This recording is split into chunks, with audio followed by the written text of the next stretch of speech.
Welcome everybody to the Scale Success Reptile Podcast. Thank you for joining us tonight. We got a special guest today because he's another South Florida hitter. One of the South Florida guys that have been doing it for a long time and is doing it the right way. So I'm really looking forward to getting you guys up on Emilio from Villarino Reptiles. But first, before we get that, let me give you guys a quick update of what's going on in Clover's Reptiles world. So what's going on? We haven't had too many shows coming up recently in the last few weeks, but we have Sarasota coming up I'll tell you guys right now. It'll be March 30th, Sarasota at the Sahib Shrine Center. So if you guys are in the Sarasota area and want to pick up some cool hognose, come check us out. I'll be vending with For Real 3D with Paul out there. We don't have too much left of hognose. We have a lot of males left, a handful of females. So if you guys want to jump on some females, they're almost about a year old, and get your projects, give a year head start. Make sure you guys come check out. We got some double heads, a few visual albinos still left, and some really cool stuff. And then after that, I pretty mention it again, but after that, then we have NARBC Dallas, and that is April, I'll tell you guys, 13th and 14th it used to be NARBC Arlington, but they moved it to Dallas. So it's going to be at the Dallas Market Center. So if you guys are in Texas or you guys flying out, make sure to check us out as well. We're going to be out there, be our first long distance show. It's going to be very interesting to see on the full process of getting there, getting the animals there, getting the material, our displays and all that stuff. I'm probably going to do a vlog, try to, follow the process and show you guys if you guys are ever thinking about doing a show, and gives you guys an idea on how it goes. So we got that going on. And then, as usual, I'm going to want to thank out my sponsorship, Sea Serpents, and our partnerships. So take a quick look at this video. Sea Serpent Rack and Incubators is the official sponsorship of Clover's Reptile and Scale Success Reptile Podcast. If you're looking for a PVC rack or incubator, make sure to check them out. We've been using their racks for the past 2 years, and it's a great product, and they have great customer service. Now let's mention our partnerships. Reptilinks has partnered up with Clover's Reptiles and Scale Success Reptile Podcast. If you want to feed a diverse diet to your reptiles, make sure to check them out and use Clover to get $5 off your next order. If you want to take your husbandry and record keeping to the next level, make sure to take advantage of the free 30-day trial with our link in the description below, or scan the QR code on your screen. Husbandry Pro has helped us keeping track of our breeding plans, our hatchlings, and overall just keeping us organized with all of our reptiles. Make sure to use shipyourreptiles.com to receive or ship your reptiles, and use Clover's 15 to save $15 off any one shipment. All right, guys, like I said, make sure you guys support any of those businesses that I supporting us, and what's it called? And anything that I put out that is sponsorships or partner up with is something that I'm currently using. I've been using for a while, so I stand behind these products and these companies. So let me say hi to a couple people that are on here. This is going to be a great podcast, like I said before. So we got JQ. What's going on, homie? V Unit here. We have Mr. Villarino himself already on the comments. Push Reptiles, thanks for joining. Thanks for coming in. Alex, thanks for joining in again. 305 Royals. A few more. So what's going on? Thanks for joining in, bud. Love and V-Dubs, thanks for joining. Always a loyal watcher here, loyal subscriber to our channel. Joey D, what's going on, homie? Thanks for joining.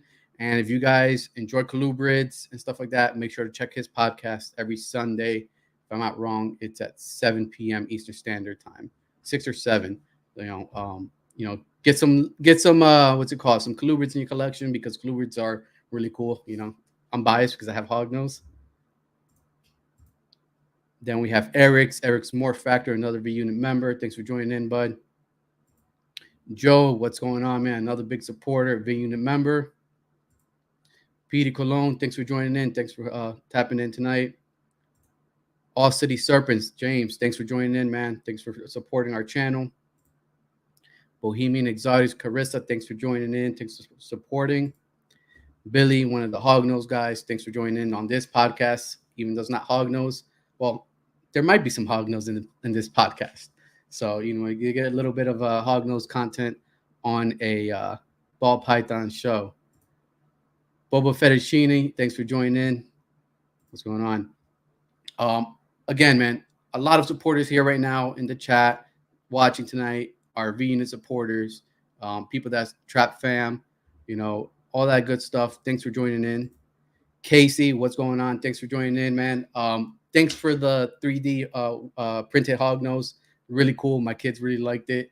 I have to wrestle them for it. Let's see. We got a couple people other just Dustin. Thanks for joining in, homie. Thanks. Another hog nose breeder. Other than that, man, we're just gonna start the show. Thank you for joining in. Make sure you guys go check out both of our morph markets. Emilio has some really nice ball pythons. What catches my eye from his stuff is the Xanthic stuff. That's probably one of my favorite morphs in ball pythons. So we're gonna definitely talk some of that. And other than that, like I said, make sure to subscribe to the channel, hit the like button now, and we're gonna get the show started.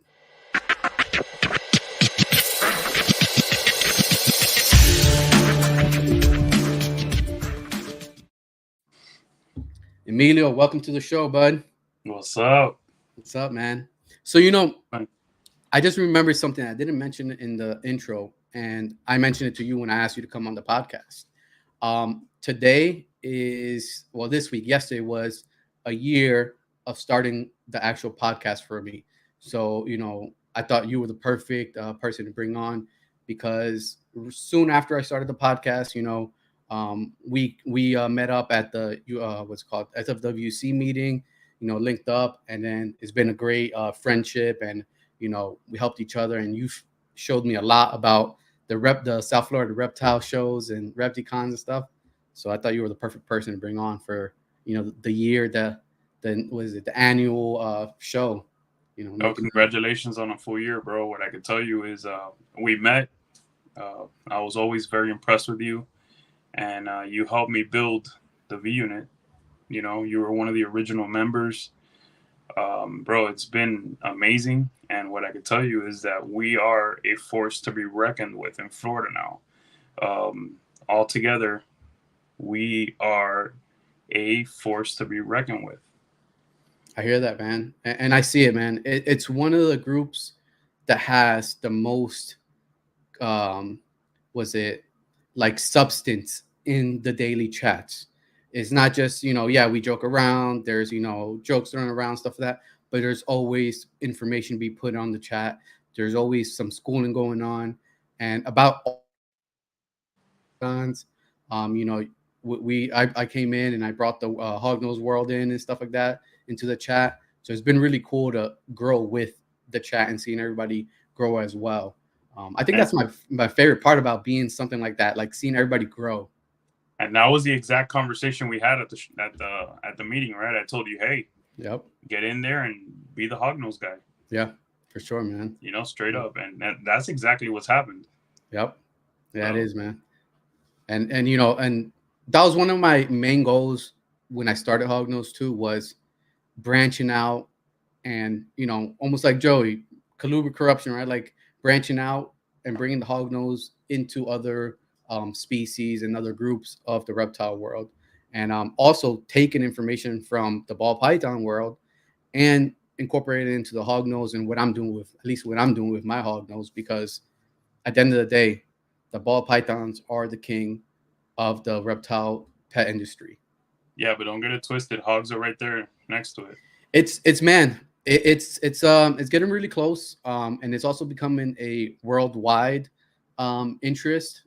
Asia, sent the Middle East and stuff like that. So there's popularity. I think there's only room to go up. Let's be fair. Like on the scale, it's still far away, but again, number 2. And you could just go look at the numbers. The numbers are there. So correct, man. Yeah. So for the viewers, I know a lot of people are the V unit here, but we got a couple of my viewers on and stuff like that.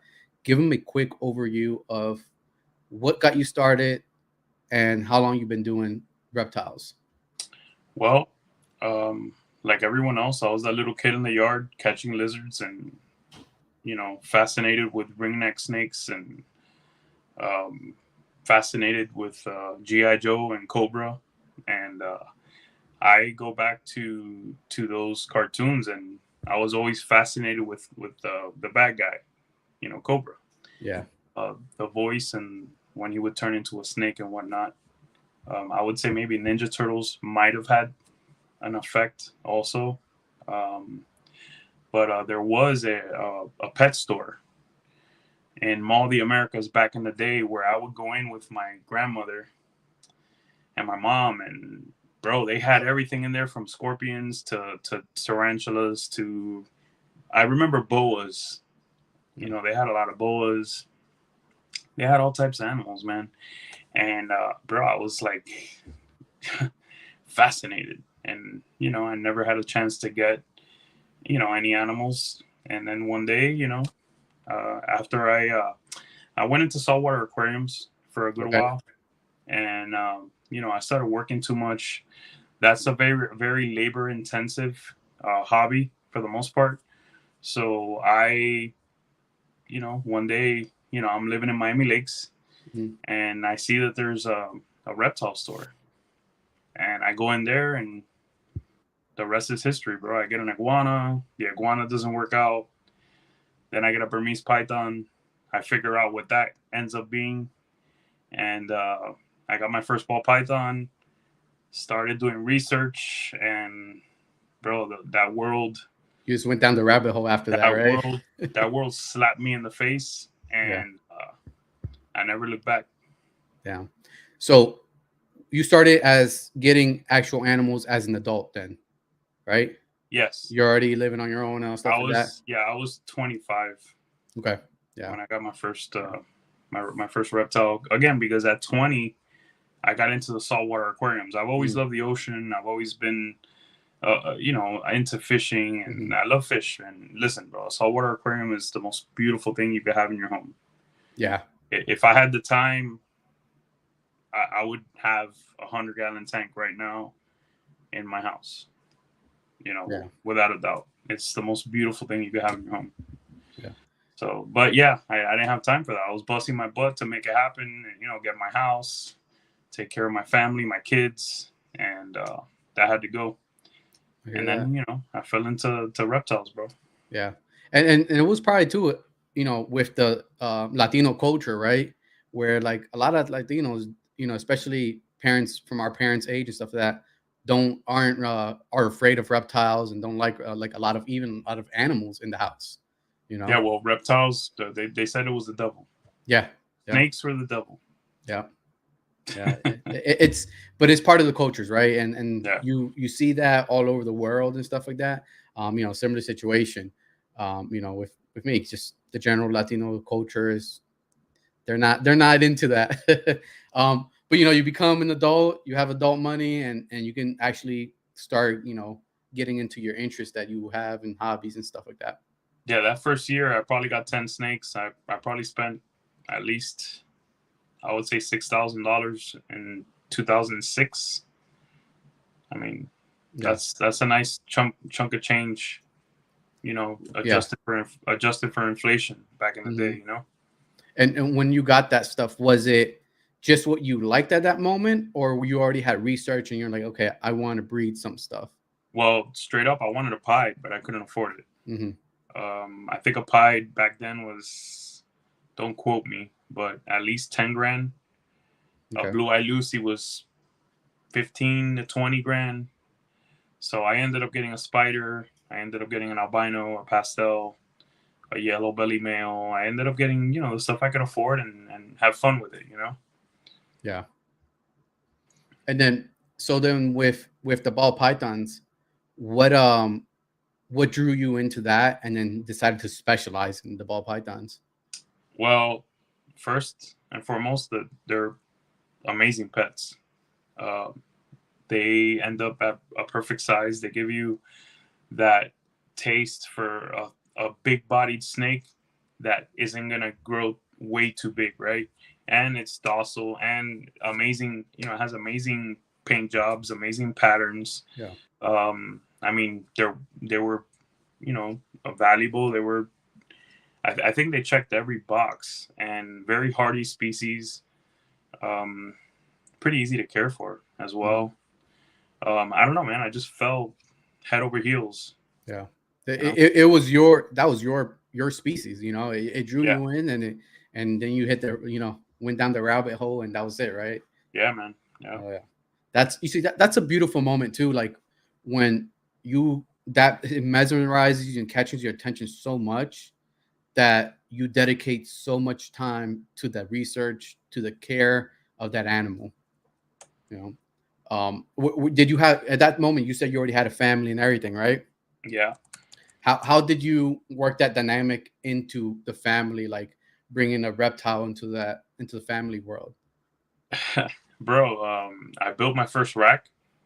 I had it in the kitchen. Damn. I mean, I did all the things. Listen, when I talk to all these rookies and all these new people, I feel like I'm talking to my old self.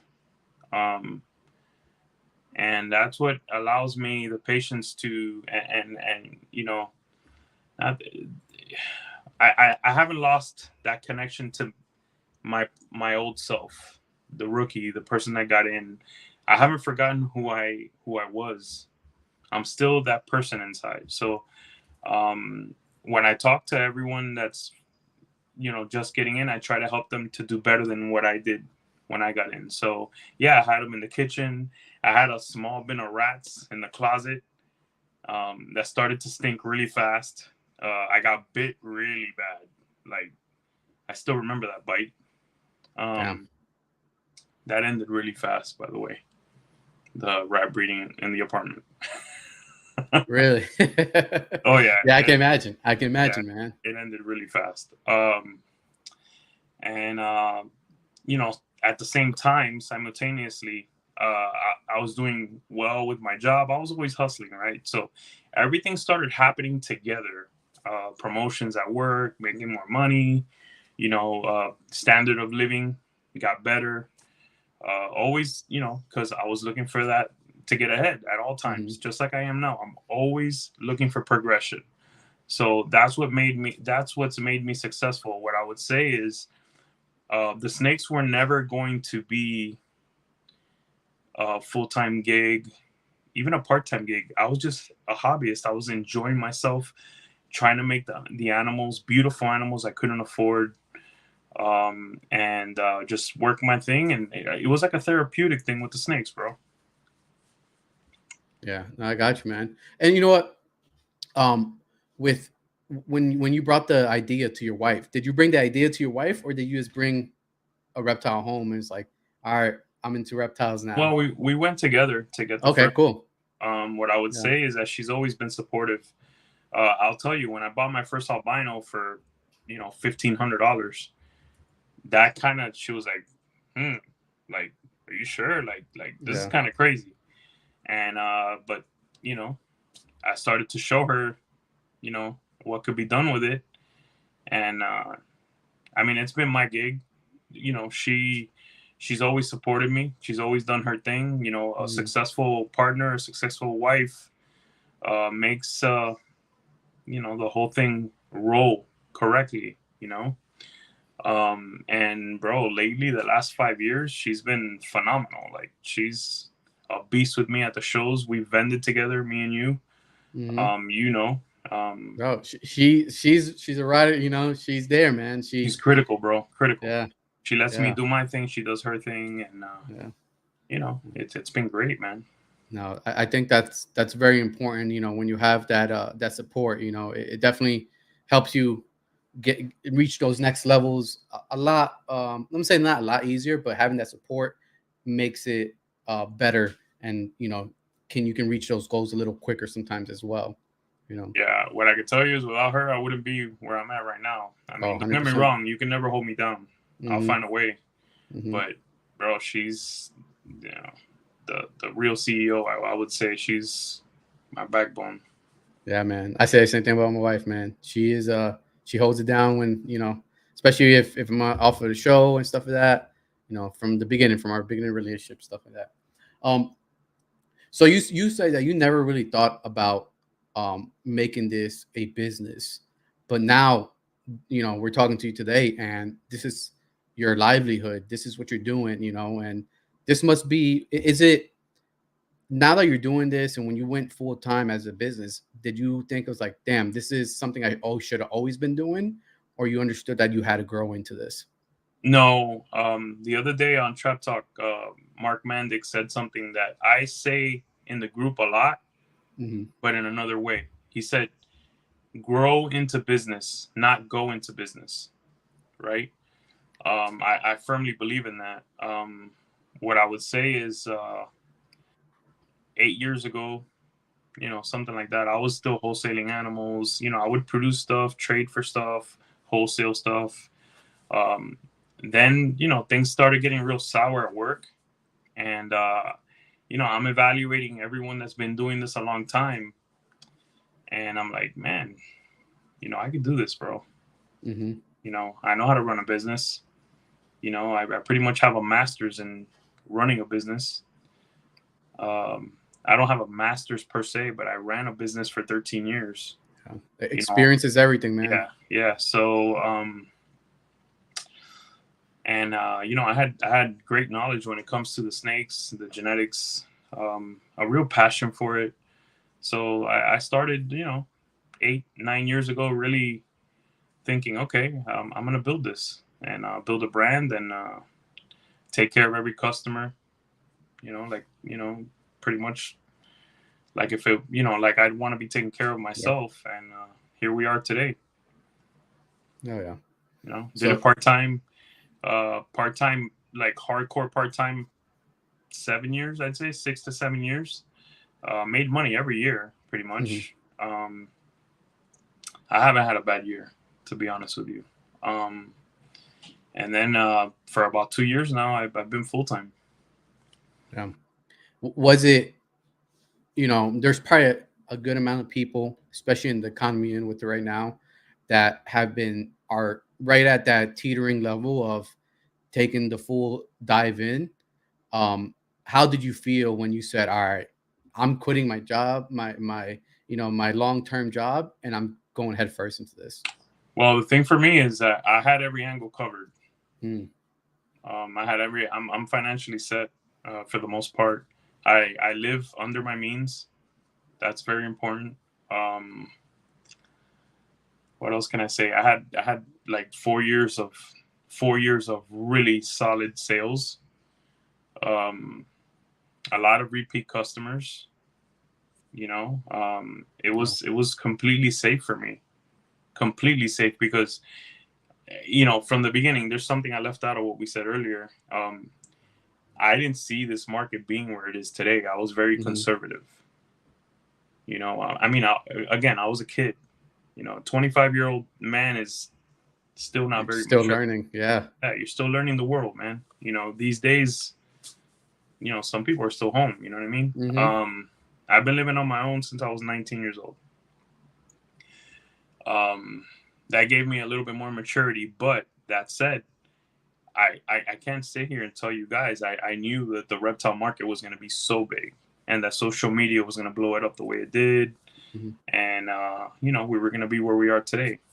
But I will say that I'm very happy at the way everything worked out because everything was built on a solid foundation. And I wouldn't change it for anything. Oh yeah. So while I'm on another V unit member, make sure you guys hit the like button, hit the sub. If you guys have any specific questions about what it took for Emilio to get on, to the level he's at now, any business questions, stuff like that, make sure you drop a super chat and we'll get to your question. Um, so man, so you didn't jump into the deep end. You already you swam there little by little, and when you felt comfortable, then you took, you said, all right, I'm done. I'm going full time and I'm doing this. Um, that's such a calculated move that a lot of people don't do. And in anything, not just reptile business stuff like that, but when there's failure, because there's what's it called in the Marine Corps? They taught us planning, right? any mission you're gonna do, you better be prepared. Piss poor plan is piss poor performance. You know, if you don't plan, you plan to fail. No, for So, sure. you know, Those that jump in, more power to you, man. But yeah, your the odds of you being successful are, they're low. mm-hmm, I'm not saying you can't, but mm-hmm, um, they're low. Let's yeah, just say that. yeah. That and you have to freaking go in 200% head first, nonstop. You know, where you wouldn't have the luxury of building it little by little and testing it if you had that what's it called, that security of, you know, another job or whatever it is. You know, and I think, like you said, at that time you had a family and stuff. That same for me.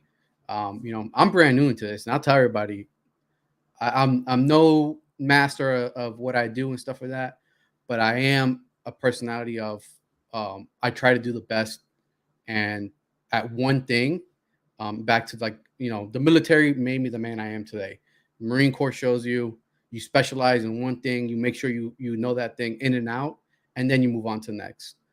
So that's why I decided Western Hognose, and that's why I'm sticking to this, because I'm just going into my second season. I had a great first season, just going to the second, still wet behind my ears in the breeding process. And you're doing amazing. And me and Thanks, you man. had talked about this when you thought about your way Yeah, forward. Me and you had a good conversation.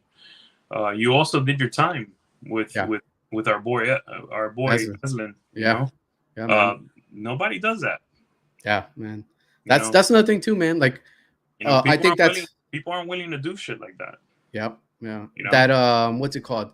Almost like that apprenticeship type of work has died out, right? Everybody wants to start A and get to Z within the leap. yeah. And unfortunately, that doesn't work out No, most you of the got to put time. the work in, man. Correct, correct, man. And man, like I said, I'm 35 this year, and I'm not afraid of work. I'm not afraid of learning new things. That's another big part that I see in you too. Is you're always learning new things. You're always checking out, um, you know, different ways to grow your business. One thing that, you know, talking about the V unit. Let's talk about that. How what made you decide to start the V unit and grow it to where it's at now? What I would tell you is that I messaged a couple of my homies, and I'm like, "What do you think about this? Tell me what you think." And because at the same, yes, I'm one of those guys. I'm fearless, right? Because sometimes I look at myself and I see the things I do, and I'm like, damn. Like, I even tell myself, like, God damn, bro, like, you did this shit. Like, Yeah. people out there must be like, damn, this guy's fucking an arrogant son of a bitch, right? But Mm, yeah, cocky, whatever. But no, I'm confident in what I do, and I do it right, and I'm gonna do it. So when I got a couple of my buddies telling me, yo, you should do that shit, and we did it, and you know, without worrying about, okay, is it gonna be 10 people? Is it gonna be 5 people? How am I gonna feel about that? No, focus on the people you have, help them get better. Make a family. Take care of your people like you've always done, right? And bro, 5 people, 10 people, 15 people, 20 people, 25 people, 30 people, 40 people, 50 people. Right now we're at 65. damn. And listen, as you know, it's not cheap. Mm-hmm. I'm not offering no BS. Mm-hmm. Yeah, it's $20 to be in the V unit, but bro, the info and the help that you're getting is going to be so helpful. Like, all of us in there, we're all specializing in some species, and we're teaching each other the ins and outs of this reptile game 150%. Like, and if someone says something that doesn't make sense, they're getting checked. Mm-hmm. There's no, oh yeah, okay, let's not hurt nobody's feelings. No. What hurts someone's feelings in the long run is not helping them and telling them the truth. Okay. So we always tell the truth, and we're always critical, and we're always analytical. We're always looking at all types of parts of the industry, whether it be rodents, whether it be, even the economy. Sometimes we talk about the economy. I mean, I think that's very important.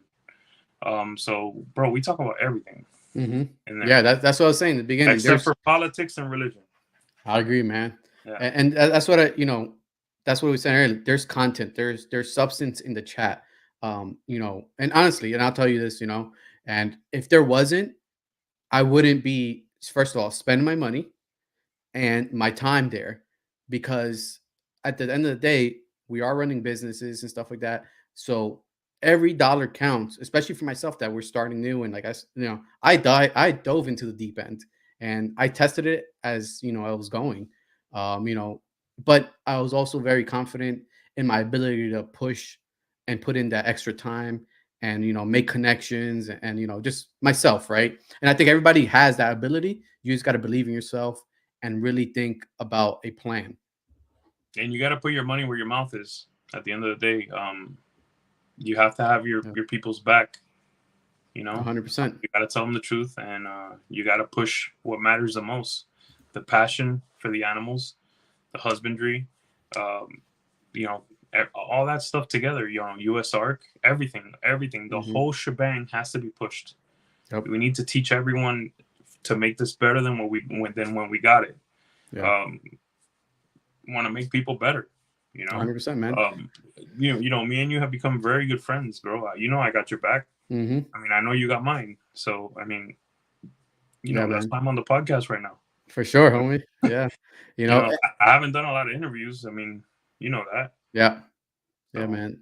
And you know what, man? That's like last year. I didn't have plans to really do a lot of shows in Florida. I thought I was gonna sprinkle some here and there, but after talking to you, after joining the V Unit, it ran like wildfire. Like the end of the year after joining the V Unit, it was almost once or twice a month we were doing shows, and you'll hit me up, hey, are you doing the show? And it was a great like information you provided me, because nobody really ever said, hey, you should do these shows, or just go check them out. They're Repticons, but for a beginner like me, it was a must. I've had really good shows, and of course, I've had the show where not sold one snake, but it's part of the process. I got my name out there. I talked to people, made different contacts, and then just spent time with some really good friends. yeah, I love it.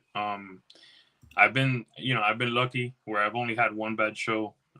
But that said, bro, I could tell you, you have amazing animals. Your setup is amazing. You're on your way, bro. I mean, what Thanks, else man. can I say?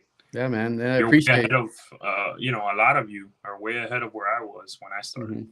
Mhm, mhm. So, That's a very, good topic to bring up, because was the information we have now and the people that are willing to give the information was probably a lot different from when you started. Can you tell us a little bit on like how was that how did you get your information to start breeding your ball pythons, and all that good stuff that led up to where you're at today? well, honestly, nobody really helped each other much back in the day unless you were spending thousands and thousands of dollars with a breeder. And even then, you probably weren't getting top notch information because everyone was worried about the next guy, right? Hmm. So, ballpythons.net was my refuge, was my everything. I ended up being on there so much that they picked me to be a moderator. So I was a moderator. I was in the loop of the whole game. How people moved and how they did things, things to watch out for. Um, yeah, man. But my ballpythons.net days. I know forums are dead, but man, that was such a good time. That's where I saw my first monsoon when Dave Green hit one. And now I work the monsoon project. Hmm. I knew when I saw that snake, I had to have it. So that's where I saw Justin hit his first dreamsicle when he posted it. It's Brock Wagner with his bananas. Man, it was a great time, bro. But again, back then nobody helped each other. Yeah. If you spend thousands and thousands of dollars with a breeder, yeah, he would help you. But that's it. You were seen as competition. Yeah. I mean, you still are today, but Yeah. it's not the same. It's a much bigger market now. Yeah. No, do you think um that now that the information is more readily available, people are willing to give it more? Do you think that it is flooding the market, or you think there's more than enough room to go around? You mean the information? I mean, No, just because now that the information is readily available, it's easier for people to breed. yeah. Just because of I mean, you'd be stupid not to help. I mean, yeah. look, there's still people that don't help, right? Hmm. There's still people that keep info, under the vest or whatever. But for the most part, I mean, there's so much information out there. Like, if someone puts the total effort into learning on their own, like I mean, I did that on my own. I put all my effort into learning. You could do it even easier now. I mean, Hmm. you Look know, what we're doing right now. Just talking, right? Like yeah, this is a big plus of what we're going on. Um, you know, in the daytime the time we're at now in the world, where it's you just turn on your phone and you can get all the information, play it, and replay it, right? yeah. Um, And the people in your circle, like you, Paul, MJ, Keys, um, bro. There's so many, like Joe, Brock, bro. The people in your circle, um, we all elevate each other and make mhm, each other better. mhm. It's very important you um, who's in your circle and who you give your energy to, who you trust, who you work with. All that is beyond important. I can tell you, all of you have made me better. Oh, that's and I agree, man, on that comment, because one thing that you see is you're not afraid, and nobody should be afraid to take, first of all, information and criticism from anyone. um, because yes, you might have so many more years on a lot of people you just named in breeding reptiles in the reptile world, and but there's different life experiences that give you different information, right? So, Just, and you could bring that into a lot of different things. just say this. I'll say this. If we have to debate it, we will. Hmm. It'll be a calm debate. Like if me and you, we ever have some type of, okay, you're not right about this. Let me Hmm. show you. All I want is a full analysis of what it is that I'm doing wrong, so I can learn. Yeah. And we'll debate it and talk about it. Yeah. If it's better, if I'm wrong, I'm gonna admit it, Hmm. because the only way for someone to get better is to realize that they're wrong. 100%. You have to be realistic. Yeah. If you can't see that you're wrong, you're gonna continue to make the same mistake. Hmm. You know, And talking about mistakes, with your process from day one of breeding, pairing to where you're at now, what has been your biggest hurdle with even the breeding process, starting the business, that you will give, a little advice to somebody that's starting that journey today? that's a hard one because you know I agree with the homie MJ, where he says that experience teaches all, right? Mm, I think every pitfall, every situation, the good, the bad, the ugly, I think that makes everyone better. Um, Damn, if I had to think about something I would do different, or not just different, but anything that it was a challenge and you figured it out. Like one thing that sticks out to you, like within those years. uh, like something that I wish I would have done different. I guess open my morph market a little earlier. Hmm, I opened my morph market at 19. Um, I think it was 19. Yeah, okay. I wish it would have been 16. Yeah. You know what I mean? Like that's something I always look back on. Like, damn, I should have been into morph market from the beginning. Um, I, I wish I got into DG a little earlier. I don't know, man. But again, I was reacting to a gene that was similar to it having issues. So Yeah. I needed proof that it wasn't like that. And, I mean, it was me being reactive. Hmm. I'd have to think a little bit more, man. Yeah. Any real challenges was actually breeding your reptiles? Any like major losses or any stuff like that? It was I mean, there's always a statistical number where you're gonna have, um, you know, some losses. I've been pretty good, I've run a tight ship. I've never had any issues with disease or any viruses. Hmm. Never had any issues with bugs or anything like that. Thank God, knock on wood. Hmm. I'm very picky and selective for the most part. I raise all my animals. Man, I'd have to really think on, you know, Yeah, that anything. that that moment that Like, really sticks out. yeah, I'm having a hard time with that question. Sorry. No problem, man. But for real, Yeah. I wish my morph market was 3 years older. Okay. So if somebody's starting to get their ball pythons today or has about to start breeding, you say go ahead and open your morph Oh market yeah. and Oh yeah. get Oh it yeah. out there already. Oh Yeah. yeah. Every single snake that you produce, no matter what it is, put it on there, man. Hmm. There's people buying all types of stuff. Hmm. Don't think, oh my God, it's not a banger. Oh, why am I gonna post that? I'm gonna look, you know, like what the hell is that? No, bro. You need a customer base. You need reviews. You need people to know that you're good at this shit. You Yeah, know, man. um, all those Facebook posts and IG posts and showing off the nice animals. Yeah, that's beautiful, but you need people to vouch for you, that you know what you're doing, that you're not gonna take people's money. You're not gonna sell them sick snakes. Yeah. Um, you need Man, people to trust you. You yeah. know. What do we do? When me and my wife want to go eat at a new restaurant, the first thing we go is go to Google, go see the Google review of the restaurant, right? Like if there's 1 star, 2 stars, we're not going, Oh right? yeah, yeah, So bro. same We thing. all do this. We all We do all it. do this. Yeah. Like you know, and, Yeah. and take care of your customer. Yo, when I go eat somewhere and it's bad, Hmm. bro, ask my wife. I get up and you know what I say? Never again. Yeah. Yeah. And That simple. people are more inclined to leave a bad review than a good review. Yeah, no, I leave no reviews for Yeah. restaurants or anything like that. But guess Yeah. what? They lost me, bro. Hmm. Never again. Like a breeder does me wrong. Never again. Yeah. Never. Yeah.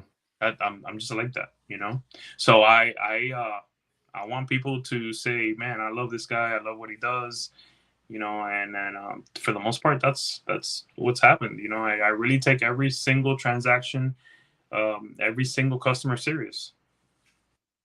Yeah, that's important, man. The customer service, the professionalism, and stuff like that. But as you were saying earlier, you have the experience of running a business and dealing with customers day in, day out. From on the back end, we've talked and stuff like that. It's like from one of the companies that has some of the best The customer best. service Yeah, out yeah, there, man. yeah, You know, yeah. We didn't have the best prices, yeah, but we had the best customer a service. Like hundred we give percent, away man. stuff. We'd give Mm-hmm. away stuff if someone was unhappy. I mean, Mm-hmm. even that customer that's unreasonable, like we do our best to take care of them. Mm-hmm. I mean, that's what we do.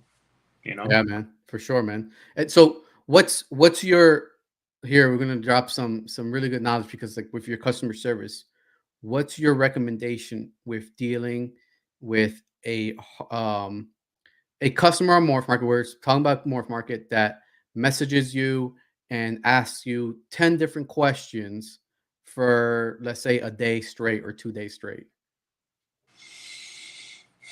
Well, be as nice as possible. Be direct. Um, Give them exactly the info they're looking for. Don't be extra. Don't give any extra information because at the end of the day, the customer wants to know. They want exactly the information they're asking for. Because if you don't give them that, there's 100 other people that can, right? Um, don't lose their attention by going off and you know, into other areas of things that you don't need to answer. I would say, Mm-hmm. you know, or information that's unnecessary, Correct. Don't because bomb. you're also saving yourself time as well. I mean, because time is money at the end of the day, right? 100%. That's the most valuable resource we have is our time. Yeah, You we're not know? getting it back. Yeah, for sure. So, customer service, being professional, give them just enough time for them to make a decision. Do you think a lot of purchases, especially on maybe a pet level, it's impulse buys? Yes, 100%. Yeah. I mean, don't get it twisted. There's people that, yeah, they've been building towards Mhm. getting a pet. They've been building towards getting a blue eye Lucy or an 8 ball or an Exantic. They've wanted that for a long time. But there are some people that it's straight impulse. Yeah, Yeah, for sure, man. And that's so that's a very interesting market or in the way you gotta approach that. This, you gotta get it while it's hot, right? Like it's it's an impulse buy if you don't um what's it called? Like culture and baby that moment, then it can go in a second and the attention can go somewhere else and you've lost a sale, right? 100%. Yeah. Yeah, man. It's I think it's Which I will say, in some ways, when that person doesn't buy, I don't care, because look, I care, but I don't care, because how are they gonna take care of the animal? Are they gonna, are they just gonna just forget about it, mm, or whatnot? I mean, for the most part, I like that sale that the person is like really into it, mhm, But yeah, there's it is what it is. When you lose that yeah, sale, I mean, it's gotta keep almost, it moving. yeah, you got to keep it moving. Yeah.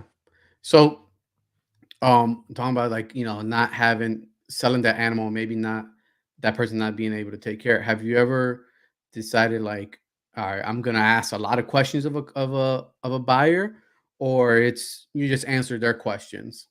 Honestly, what I do is, at shows, for instance, I make sure that they get the right setup for Hmm. the animal to thrive. Hmm.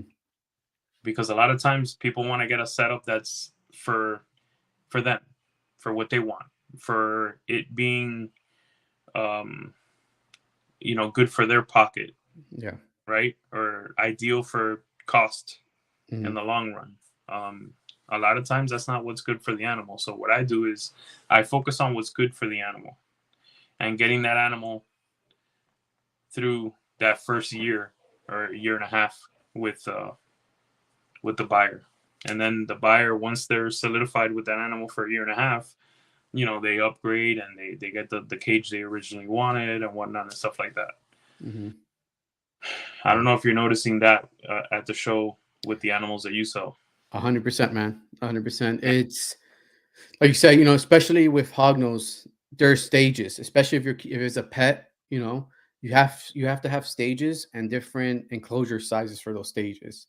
Unfortunately, it's not a one by set it all and ready. Hmm. So it's like you said, it's a process of educating, and Yeah. hopefully they make the right decision, right? So Wamo has a really good question. If you don't have the what they're looking for, do you refer it to someone else? Oh yeah. Yeah. Definitely. Mhm. Yeah. One of the homies in the V unit. For sure, man. Yeah. Yeah. We're like a block, bro. Hmm. And we go to the shows, bro, and we're like, we're a force to be reckoned with, bro. Yeah, man. You You know. know, and with not having certain projects, are you looking into get into everything, or you're specializing in certain things? Well, when it comes to ball pythons, I'm pretty. I have a lot of stuff. Mm, I'm like very diverse. I just got into Angolans. I've always wanted them. I got, I've been working with Mexican Black Kings for a couple years. Um, I had hogs 10 years ago. I was growing up a pair. I had an albino and a head albino female. I was growing up, and I don't know, man. I was too focused on the ball pythons, work, and everything. And I had them for a year, and I ended up taking them to my buddy and getting credit for them, because I just wasn't yeah. as passionate. But man, that was a big mistake. And now I'm back into them and I'm fucking super happy. I've got 5 females growing up. I Yeah. got one from you, an Arctic albino. That's insane. And I got some exantic stuff, some het snow stuff, some albinos, and I'm gonna work a little snow project. You Oh know, yeah. Yep.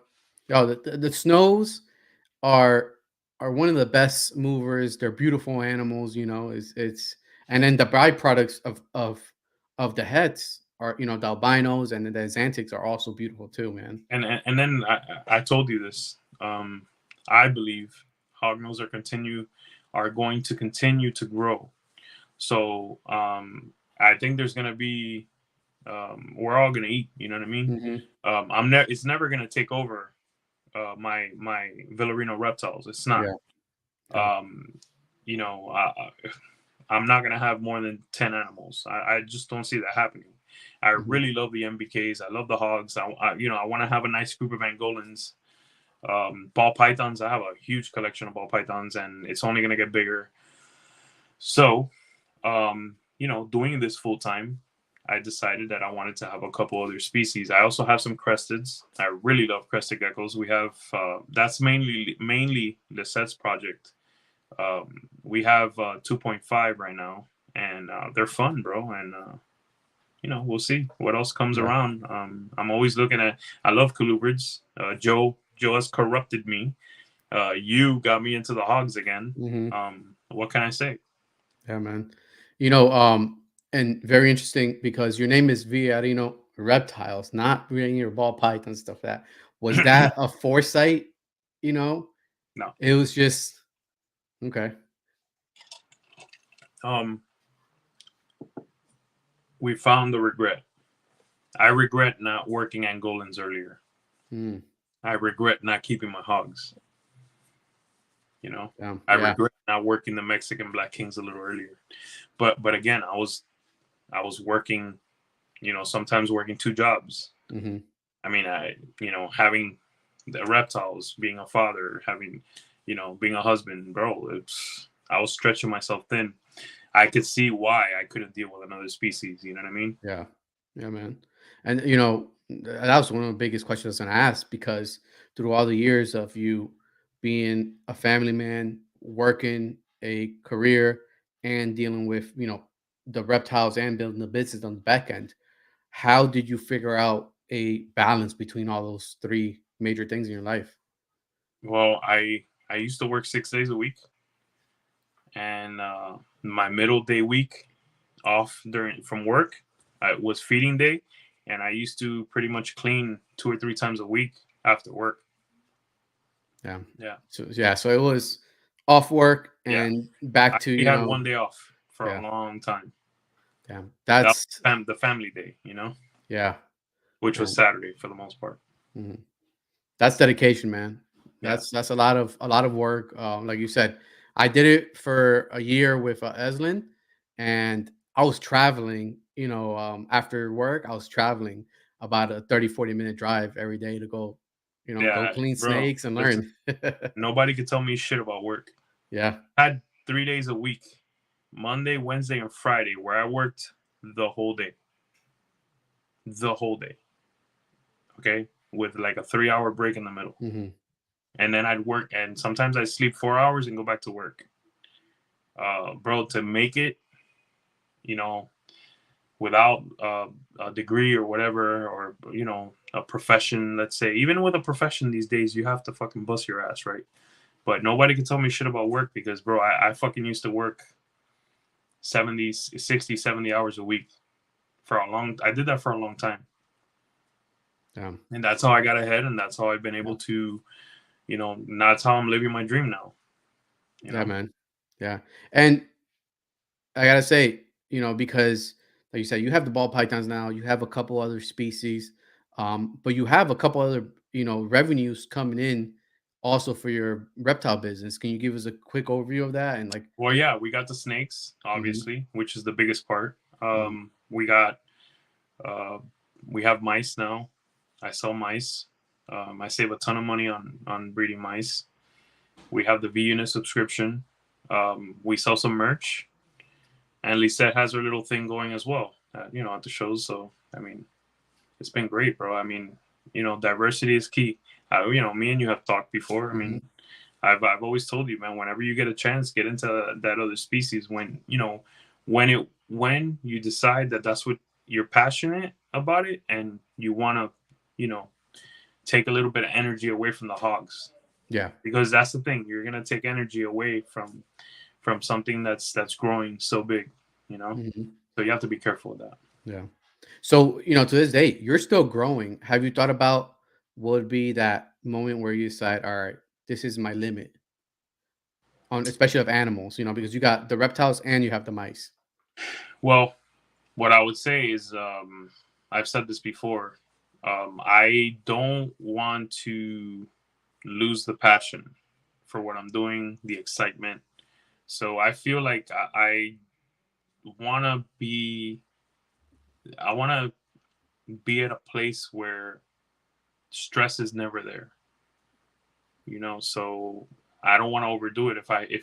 If I have too many animals, it's just gonna be work, and that I don't want that to be ever. So I want this to always be fun. I always have something to look forward to, something to build on, a combo to to freaking work towards, or five combos to work towards. I want this to always be fun and therapeutic. So, bro, money's not everything, bro. I mean, Hmm. I just want to live comfortable. I want to be able to travel a little bit here and there. Um, I want to eat good.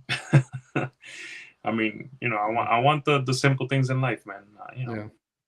Financial freedom comes from also not living over your means, and building towards a future, where you're in good shape. Yeah. I'm not trying to stun nobody, dog. I ain't trying to stun nobody. There's people Yeah. out there stunning people. That shit's unsustainable, dog. Like, I just don't understand that. 100%. You That's know, that's yeah, success means different things to different people, Yeah, right? Like, there might be that person that their success level is hitting the $1 million mark or whatever it is, right? And I think success is what makes you happy at the end of the day. yeah. You know. I need to progress. Hmm. Bottom line, I need to progress, and whether that be, you know, brainstorming the mice, brainstorming the V unit growth, being a co-host on with MJ on the trap, bro. That came out of nowhere, but I'm running with it. Yeah, You know, um, shout out to the homie. for sure, man. Keys also, jumping on hair down, and doing balls and things. Bro, all that took guts. You know what I Mhm. mean? Um, but you know, balls to the wall, right? That's I mean, right, man. you know, Yeah. you So know, I, it, I'm happy with myself.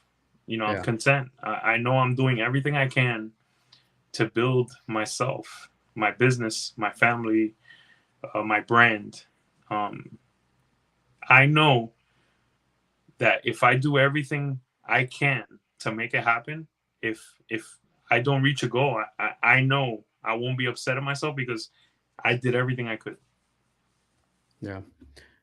So what do you think is your best way? What works for you the best for marketing your business that you get? Do you think you probably have the most success out of and get the most sales from? Well, I mean, I've heard from some say that it's the experience, the professionalism that Mhm. comes with time, um, not bullshitting people, not misrepresenting, you know, being honest. People know that what they're getting from me is the truth. Mhm. I think people love that. I love it. Um, Authenticism. Did I say that correctly? I'm not sure. Authenticity, maybe. Authenticity.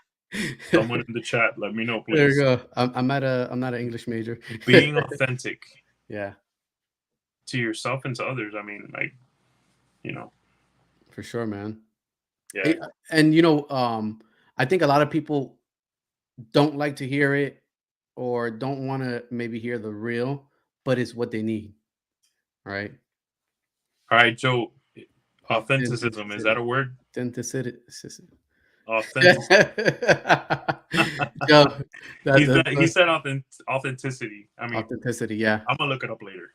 yeah. That sounds right. That If sounds not, right. I'll be like Trump, making up words as I go, dog. You know, what That's right.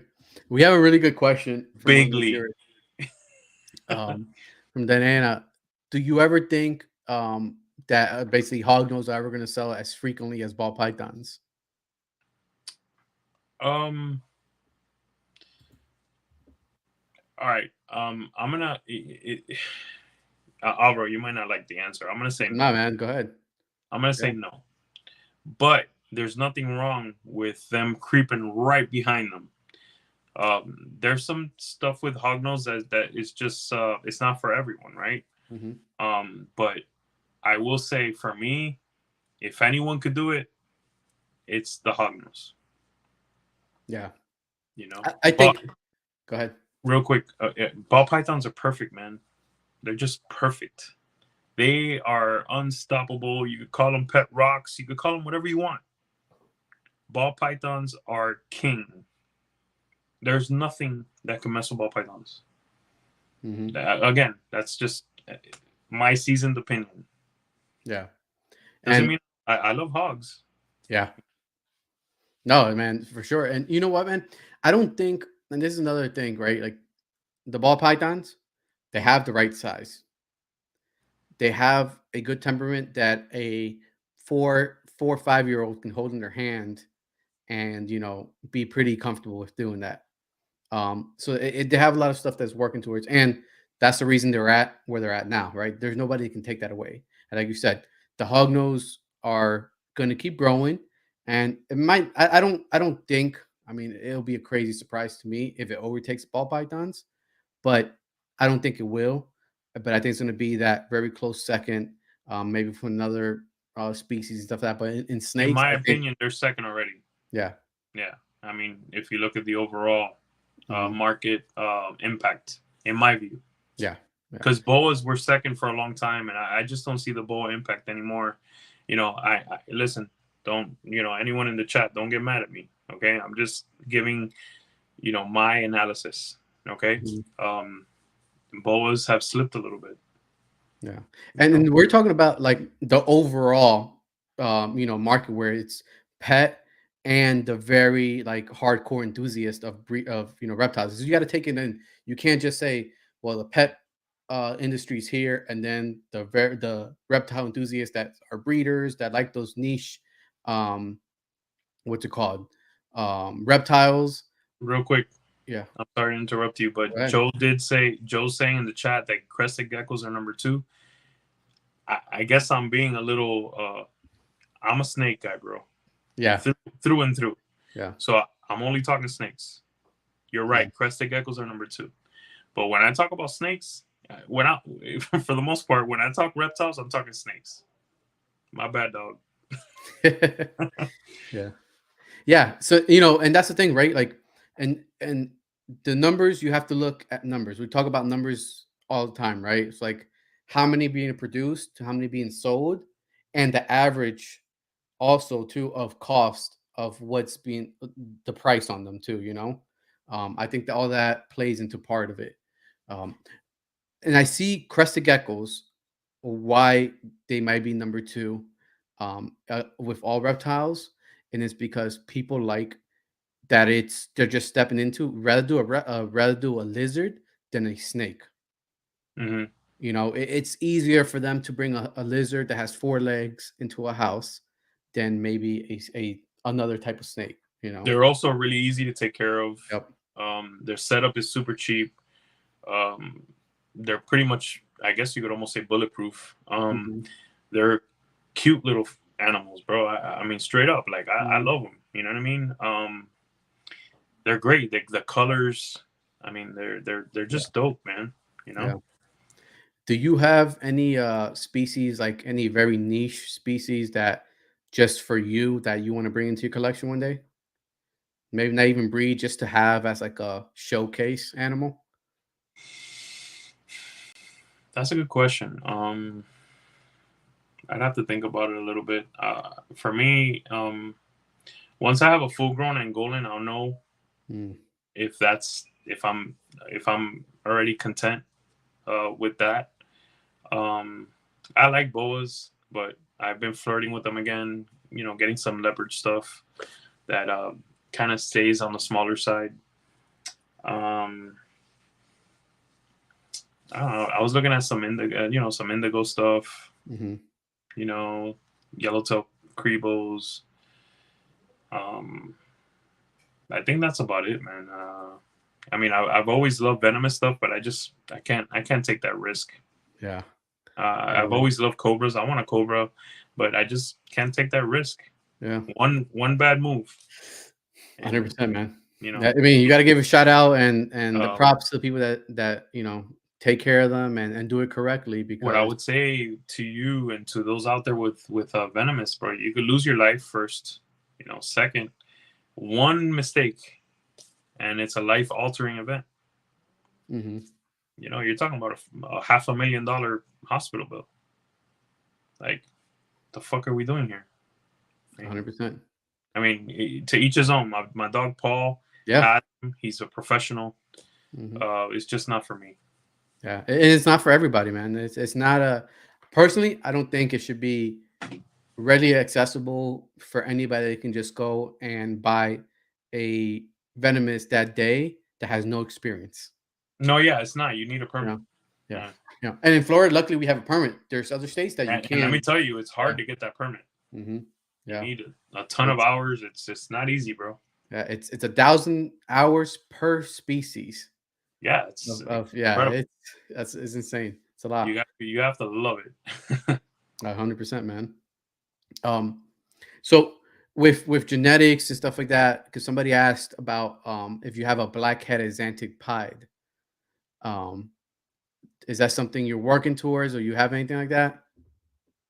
I don't work the darker genes into my Mhm. Xanthics. I Mhm. work mainly bright. I want to brighten them. I will be working leopard in because of the Batman, but my Batman is super. My Batman stuff, my clown stuff is super bright. I'm not worried about it at all. But yeah, for the most part, I'll let everyone else kind of mess with the dark stuff. Mhm. I'm not a big fan of the dark genes when it comes to my Xanthics. Gotcha. So how do you stay up to date on morphs and like combos that are, you know, gonna be something that is gonna work out or, that are gonna be movers in the future? Well, I mean, first and foremost, I see I gauge the impact the animal has on me, Mhm. right? And then I'll gauge the impact the animal will have on my collection. Then third, I will gauge the impact the animal has on the market, right? And that's how I do it. I mean, at the end of the day, I gotta love the tub. You know, opening the tub, I gotta love that. You know, 100%. now as a full time business, I have gotten a couple animals where I'm gonna be very selective of where I go with them, because the market might love it a little bit more than what I do, but I don't do that much, you know. Mhm. So So your recommendation for somebody that's newer, that's gonna get into something morphs is first what you like, what really catches your attention, and then studying the what? market. No, well, again, what it does, the impact the animal has on you, Mhm. the impact the animals will have on the your existing collection, Mhm. right? Your vision with it, and then the impact on the market. You know, it might have on the market, or it has on the market already. Mhm. You know, Yeah. yeah, I think that's the way to go. Is there any specific sources that you would recommend somebody to really sit down and research and look at what morphs are really working together or what morphs are coming up in the ball python world? I mean, you know, I would say join a Patreon if you need all the extra info. Join the V unit. Join the unit, join the trap. join Canova. Yeah. Watch the Netflix videos. Um, get don't get your info from one place. What I Mm-hmm. would tell you is to get your info from a diverse set of minds. You know, people that work with different tiers, people with different levels of experience.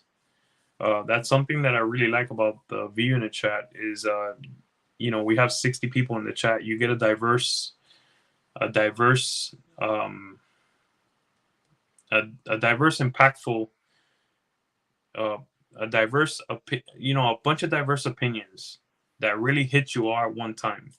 Everyone Mm-hmm. shares what they feel about a certain combo, about a certain gene, about where the market is, about saturation, about, what not to work with, you know, where to be in a couple years, stuff like that. Gotcha. So what's your gene that you think that you will never get move on from in your collection or combo, whichever if there's a combo. Well, there's quite a few. Um, that's a really hard. I'm gonna ask you the same thing. um, Man, I'd have to say Axanthic, Axanthic Pied, Clown, Hypo, and DG. I love Cypress now. Um, I can't answer that, you know, with one or two or three. I just can't. Yeah. How about you with your hugs? Tell me what that. Can you give me three? Man, I can probably give you two. I mean, so Sable, Okay. Arctic in certain combinations. Sable, Arctic, um, and honestly, it's funny because I realized this after buying certain combos and certain heads. Toffee Belly.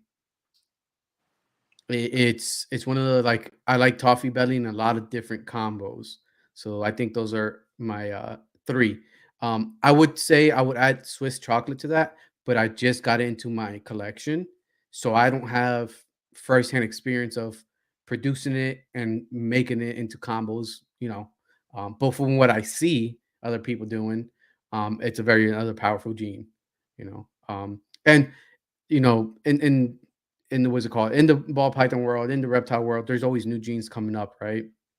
So in the hognose, I think right now we have maybe 22 affirmed, confirmed genetics.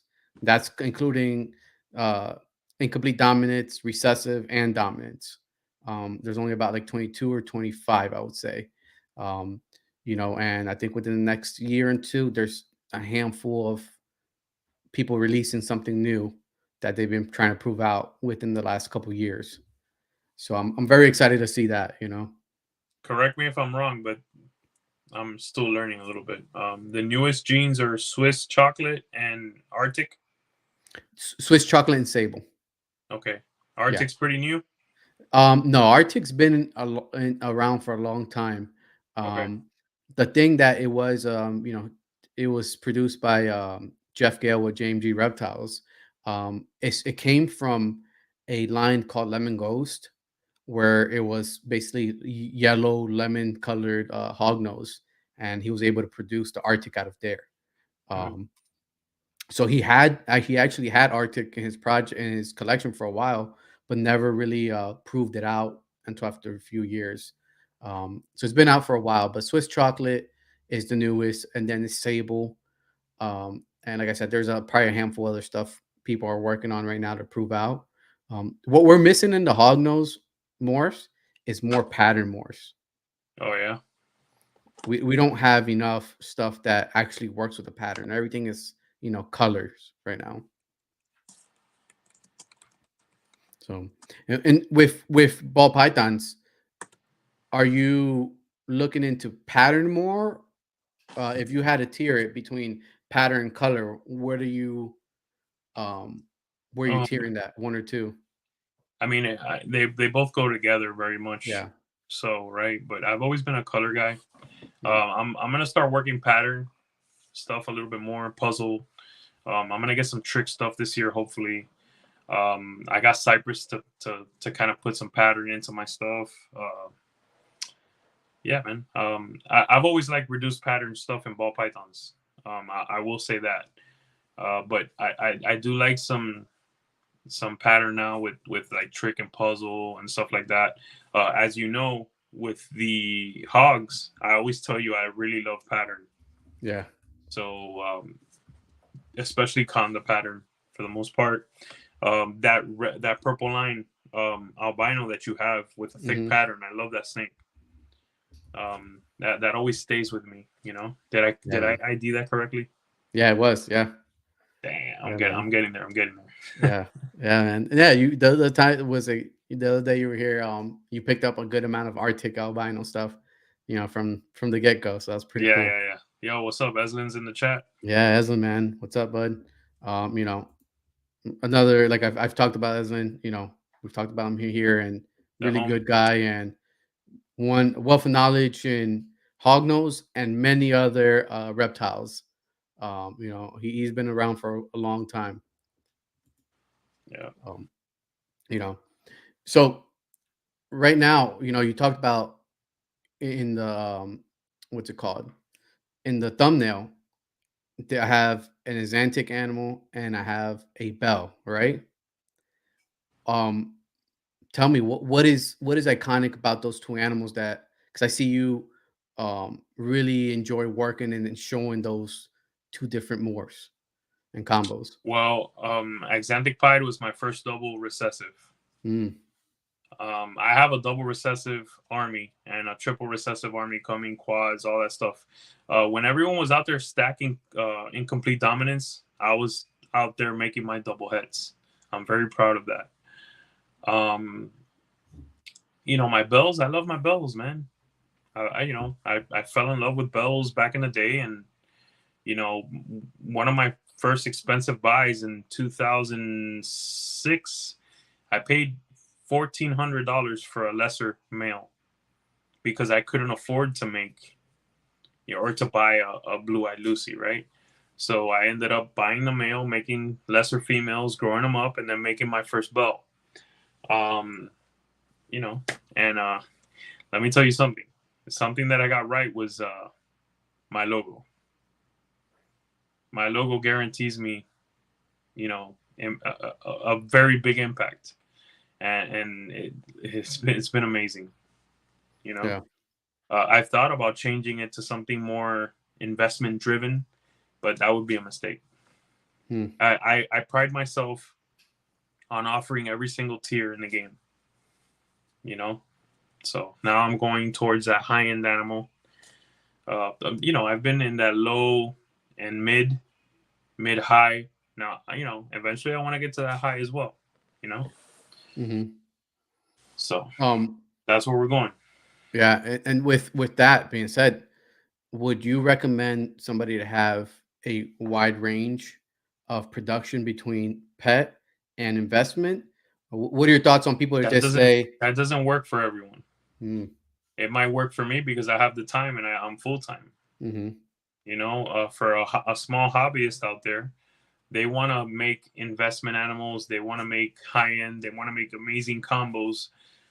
They have very small, they have a small collection, so it wouldn't, in some ways, it wouldn't really make sense for them to do the other side of the game. You know what I mean? Now, someone yeah, that's doing this for a living, I would say it's very good for you to offer everything. You yeah. know? 'Cause you need to have that wide variety of customer base. Oh yeah, because you're also creating repeat business at the Mm-hmm, end of the day. You know. mm-hmm, yeah. Because what was the price on your first animal you bought on the first ball python you bought? Uh, Do you remember? I mean, I got a normal female, Okay. and then the next one, I would say, was 600 back Mm-hmm, in the day in 2006, $600. It's a little bit more money than what it is now. Then you get the $1,500 animal, the $1,200 animal, the $800 animal, and then you start really building, a collection. Yeah. All geared towards producing stuff that I couldn't afford. Much like everyone's doing now, bro. Most Hmm. people are buying ingredients, for the most part. Yeah. Yeah. So, This economy and the market we're in right now is the perfect time to make those future projects, and keeping stuff back and, growing for the future. Um, this year, that was one of my biggest pairings is creating, double or some triple het stuff, just for a project that I want to see in the future. I could have created like one of those sables. I could created just visual sables of a lot of things, but I decided not to go that route. Um, to build future projects for myself, and then I did also, pet animal albinos. Um, I love albinos and hognose. I think that's one thing that's, to me, is not going to go anywhere. The albinos and the hognose, because you've seen some of it. Those high red albinos are showstoppers. oh yeah, You know, yeah. I and, mean, and there's a place for everything. 100%. Yeah. You know? Yep. You know, um, do you see yourself in the long term future still doing reptile shows? Yeah, man. I mean, you got to go out there and get it. Yeah. um, is it a grind? Hell yeah, it's a grind. But bro, think about it like this. Um, if you ain't out there making money, you spending money, right? Hmm. Um, I love to go out there and represent my brand and go out there, meet people, and put their dream snake in their collection, or have that little kid hold their first snake. And I love this, bro. Yeah. um do I want to do 3 shows a month? Not really. Have I done it? Yes. Yeah. um it's a grind, bro. Yeah. But I'll tell you this, I pretty much know the whole state of Florida now. There's a couple spots I need to visit now, and that's it. Hmm. I know the whole state of Florida, bro, for the most part. And I'm looking forward to maybe down the road, in a year or two, buying a little ranch or something up north. That's probably my next, my next thing. Hmm. So, With doing shows though, what's your any pro tips on preparing and like before the show, like a couple days, the week before the show? experience teaches you, as get the nerves out of the way. Hmm. One thing I would tell you guys, that start vending is, let the days flow, man. Don't be nervous about not selling. If you have a bad Saturday, you might have an amazing Sunday. Go into the shows and don't put really high expectations on yourself. Um, that will reduce your stress level. What do you think about that, Alvaro? Man, so I come from a sales background too, within when I was working in the corporate world and stuff like that. So that helped me out a lot.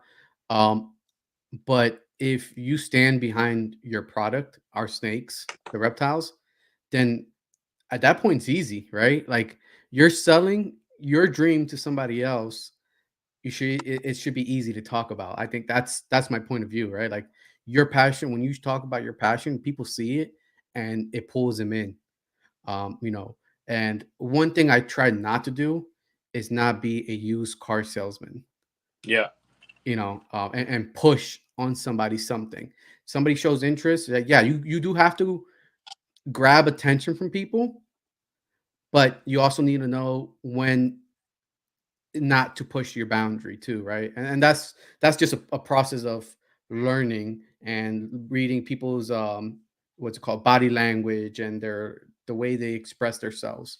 um but shows are a grind, like the first couple shows I did, I was always like running and packing animals at the last minute. Now I start preparing Monday. I'll do this one thing. I'll get my deli cups ready on Monday. I'll make sure the animals are fed. Usually on Monday, I'll feed so that they process all their food. and by Friday they're good to go. That's little stuff here and there that, like you said, you learn on the way. Um, and then I think one of the biggest thing is, especially if you're doing like a long, like let's say you're going away, right? Like you just came from Jacksonville, right? Yeah. That's you got to add an extra day or so for travel, just for travel on top of the show. Like the catch up after that, how is that? How do you manage that? Well, I mean, Monday, I come back. I put the animals back. I unload the truck, and I get to my mice immediately. And then I get to and I get back to my grind of working the animals, checking, cleaning, feeding during the week, cleaning again, social media and whatnot. But yeah, once when you're doing a show, there's an extra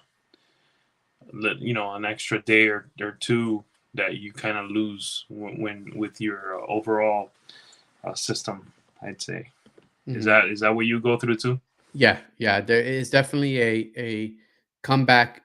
There's no time, there's no lag in between the coming back, putting away the animals, and getting back to your normal thing. If you do, it's a pain in the ass, because I've done it. I've like, okay, I come back tomorrow, I'll feed, or tomorrow I'll clean.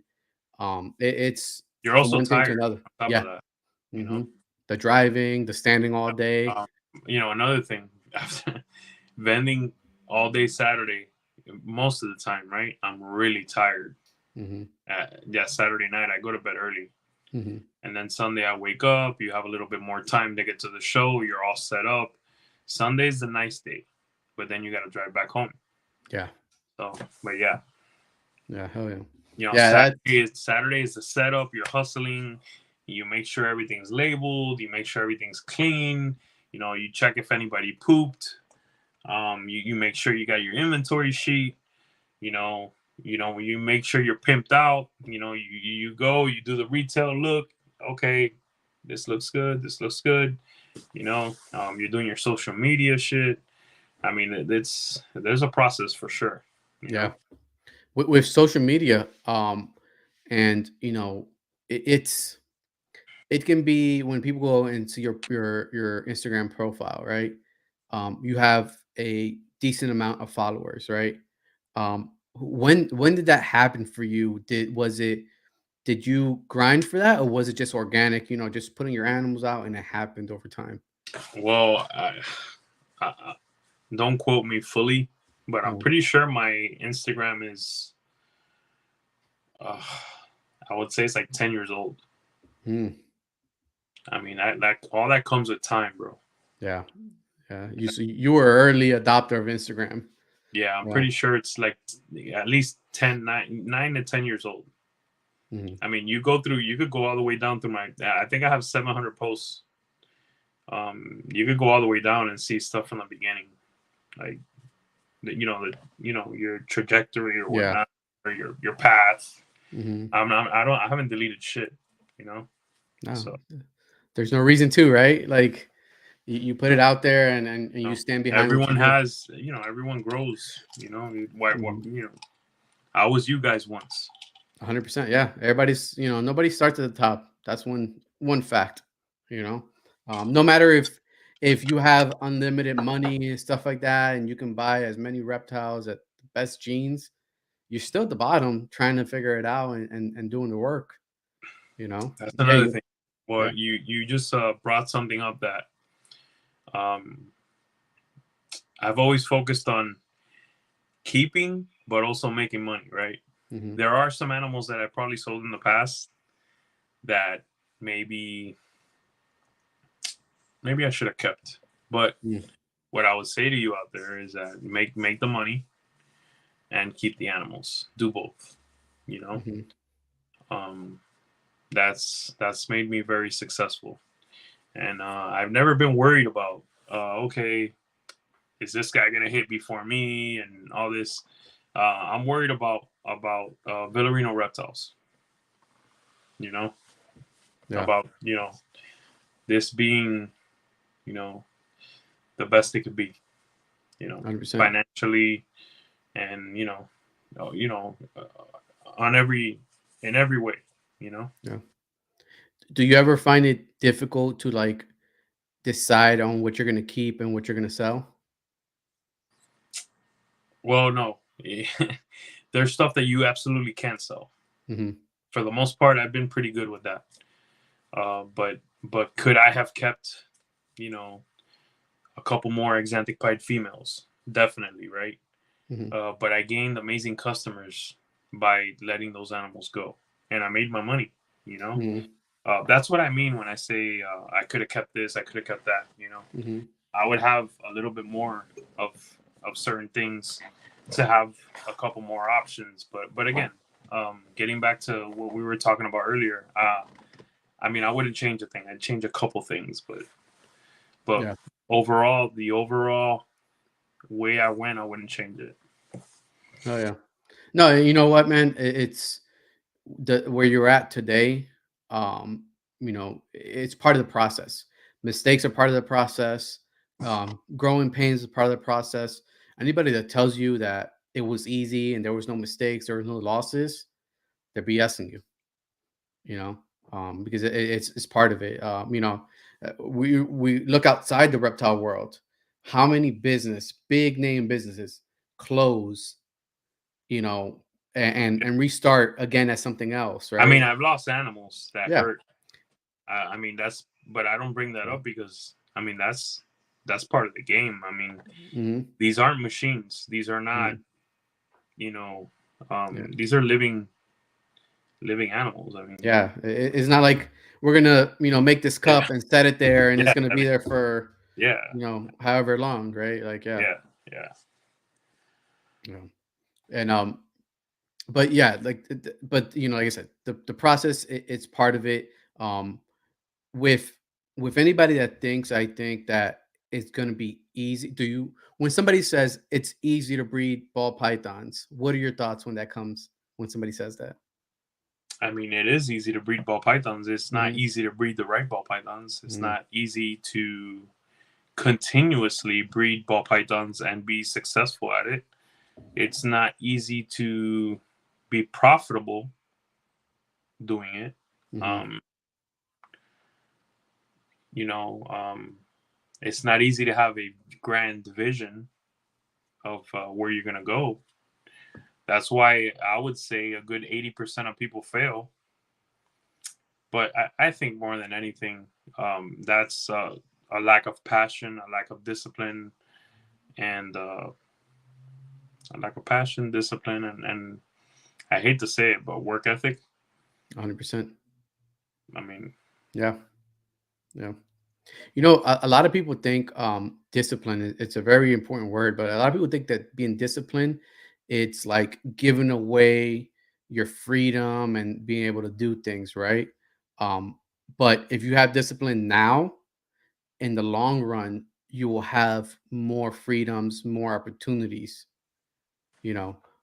I think you gotta like, you go to the gym, right? Like that's one of the biggest thing too. Like your health turnaround from I didn't know you back then, but like you've shown the pictures and stuff like that, like your health that you turned around to where you're at now, that day one was probably one of the worst, it it's a it's a sucked. constant, it's a Yeah. constant battle. Yeah. We're aging. Um, you know, life changes. I'm a Hmm. little less active right now. I have to adjust that. Um, the battle is constant for everyone, right? Hmm. I would tell you that there's people that cheat the system and put their health at risk even more than being heavy and eating bad and shit like that. Hmm. Again, people like to cut corners and do things the easy way. I don't do any of that shit. Simply put, um, I would compare the gym and building a business the same way. Building your body takes massive effort, massive repetition, massive discipline. Hmm. It's very they're comparable. It's a great analogy for the most part. It is for sure, You know, man. Yeah. And you know what, man, like if you didn't have I think if we don't have physical health and physical ability, like, are you going to be able to put in those extra hours? Are you going to be able to, yeah, that mental, right? That's the biggest, the strongest muscle we have, really. That mental mindset. Yeah. Um, Yeah. wow. I've been tracking again, and the shows have been an impediment to that. Mm, Um, yeah, I lost a couple pounds here and there, but now I have to start doing cardio, and I might have to start running because I was a lot more active at Publix, and when I mm-hmm, tracked, I could lose weight very easily. Now I'm less active, and I have to adjust a little bit more. mm-hmm, Being home and working the snakes, working the mice. There's a lot less steps, mm-hmm. and a little less discipline when it comes to the caloric intake and whatnot. I'm gonna have to adjust it. Yeah. Honestly, I'm gonna tell you, I want to lose at least I want to lose 8 pounds to have that buffer. You know what I mean? Mm-hmm. So Yeah. And that's another thing too, right? Like you said, shows, being away, eating out, and all that stuff adds to it. yeah, bro. You know. Yeah, I don't know what the fuck it is that shows. I'm like so hungry, dog. Like I Yeah. can't explain it, bro. Yeah. I don't know if it's just talking to so many people or I Mhm. really can't explain it. But the show grind, I'm always hungry. Mm, It's fucking weird. Yeah. yeah, that's funny. Um, and then so, we're talking about discipline and growing the business and stuff like that. What are your thoughts on people that shy away from calling the hobby a business? Because I've heard it, like, oh, this is not a business, it's live animals and stuff like that. It is a business unless it's a hobby. If it's a hobby for you, it's not a business. Mm-hmm. What me and you do is a business. 100%. Yes, it's our hobby as well. Mm-hmm. It makes us happy, right? But this is an industry and it is a business. Mm-hmm. I mean, what's the definition of a business? Make doing something for profit. I mean, and selling reptiles is damn profitable if you do it right. Correct. Yeah. You know? I agree. Yeah. And man, there's nothing wrong as long as you do it the correct way, right? And you don't cut those corners. You're thinking about the animal's health and all that stuff. Yeah. There's nothing wrong. It's when you take that other turn and the dollar sign becomes the only thought process in part in the thought in the process. There's Um, there's you know there yes, I have other things that are very exciting in life, mhm, but I think I told you this before. When it's hatchling season, I wake yeah. up at 4 o'clock in the morning every morning, and I check the incubator. Mhm, Bro, I love it. It's like the yeah. best. Yeah. You know But what? like creating, being part of that life creation, it's insane, man. Like, Creating living art. yep, And that's 100%. something I will say this, man, that the ball pythons and the hogs have in common. Uh, the boas, the chondros, bro, it's living art. Like Hmm. it's fucking incredible. Yeah, You know, it is, man. I could cuss here, right? Yeah, of course. Yeah, My man. bad. No, it's good. It is incredible, man. And being like, I've said it, I've said it sometime. It's like having these animals being part of your daily life. It's sometimes, to me, it's unbelievable that I have these really cool animals that I can come into my room and just grab one and hold one, right? Like, where to somebody it might just be a wild dream one day and stuff like that because of certain situations. I feel I feel like this was meant to be for me, bro. I don't know if you feel 100%. like that too. I mean, Yeah. I honestly feel that this Yeah. was fate and it was gonna happen regardless. Yeah. It's I love it. It's like Christmas twice a year. That's what I tell all my 100%. customers. I get Christmas on Christmas and I get Christmas during the summer from my animals. Yeah. It From is, my man. hard work. And it's great. Yeah. No, man, I love what I'm doing now. There's every day I just wake up and think about how how I can further this, how much more, and like you said, I have plans to add other animals. There's just other steps that I need to take before I feel comfortable bringing these animals. You know, and I'm actually taking a step now. I've never finished college. I never finished a degree because I took couple classes here for a program, what didn't enjoy it. Took a couple classes here for another program, didn't enjoy it, and then stopped. Had family, and then just went into decided make money and work a corporate career where I fell into. But now refinding my passion for animals, I decided that I still have um, time to go back to school. So I'm deciding that I'm gonna go back and get a degree that has to do with something with animals. Either if it's and doing the biology, zoology, or something like that. And just to do it, and and get maybe some extra knowledge about the animals that we're taking care of too. That's amazing, man. Thanks, man. That's amazing. Yeah, Congrats. That's special, bro. yeah, man. And that's I think um I say it was a missed calling early in my life, but I'm also a believer of things happen when they're supposed to happen, you know, and you just got to realize it and take advantage of it. And something me and you have talked about a few times. We both do this full time. So Hmm. every day we wake up and with our eyes on the prize, having, growing, progressing, you know, getting the business to the next level, um, all with the goal in mind to say, I never want to work for someone else again. 100%, man. That's simple. You know, Hmm. if you do your stuff right and you put every ounce of your being into what you're doing, I don't think you'll fail. I mean, not 100%. you. I mean, in general, In how general. people, you know. Yep. Yep. 100%. Yeah. And also too, like what you were saying is having a support group around you too, searching those people that are going to push you forward, are going to um, help you out when you are down, is very important too. Um, not just for the information, but just the person to person relationship, right? Like, if I'm man, Eslin, it's he hates it, but he has mentored me in a lot of things to do with the reptiles, and he said in our when I had him on the podcast too, is like he's learned things from me and I've learned things from him. And you know, our paths in life were very similar when I decided to take my path into reptiles. That's another that he's gone full time within the last 2 years or something like that.